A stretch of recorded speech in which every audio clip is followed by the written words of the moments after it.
ఏకాంత స్థలము కోరుము. దేవుని ప్రార్థింప ఏకాంత స్థలము చేరుము.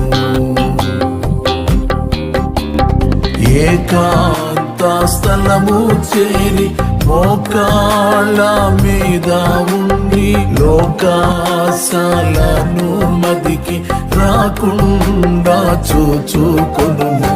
ఏకాంత స్థలము కోరుము.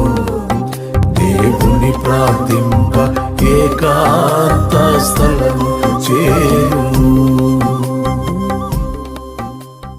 ఏకాంత స్థలము కోరుము.